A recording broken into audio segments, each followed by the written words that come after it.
Acting Deputy President, I would like to associate myself too with Senator Farrell's remarks.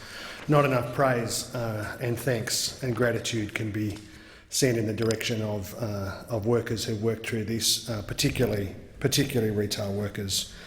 I want to make a couple of comments about the passing over the last 48 hours of Jack Mundey.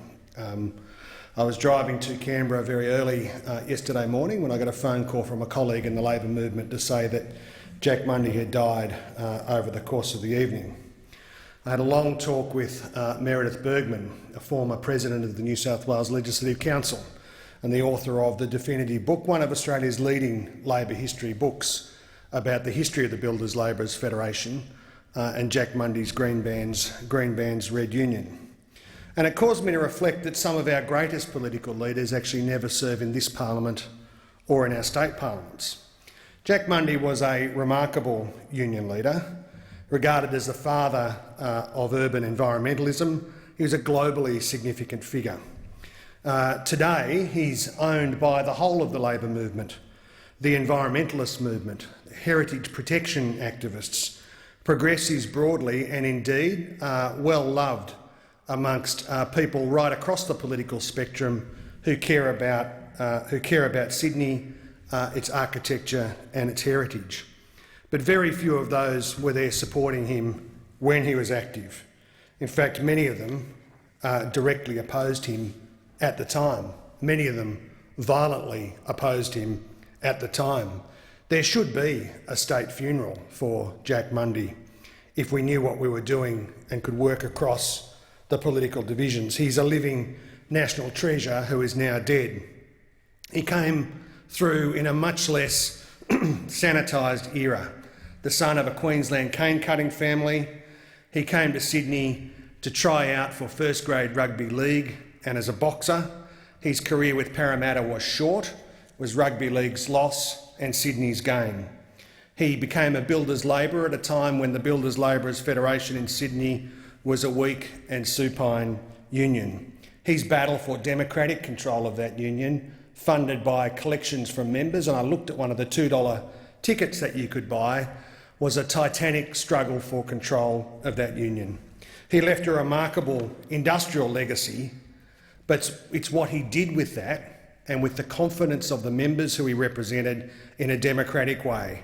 Green bands in the Rocks, Woolloomooloo, Glebe, Centennial Park, King's Cross, Ultimo, the Opera House Precinct, Kelly's Bush in Hunter Hill, the State Theatre, the Pitt Street Uniting Church, all of the heritage buildings in Martin Place are there because of Jack Mundey and the Builders Labourers Federation. He was opposed by developers, a corrupt Askin government, by violent police. He conducted pickets and sit-ins and strikes, all democratically, all done with the support of building workers.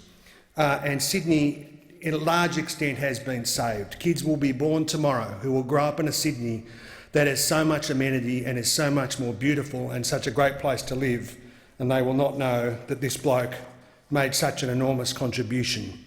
Mundey and the BLF's achievement was to sustain those victories, to hold the line until the election of Whitlam and the activism of Tom Uren in 1972, and then the Rand government being elected in 1976, initiating the necessary reforms to make the BL's victories permanent.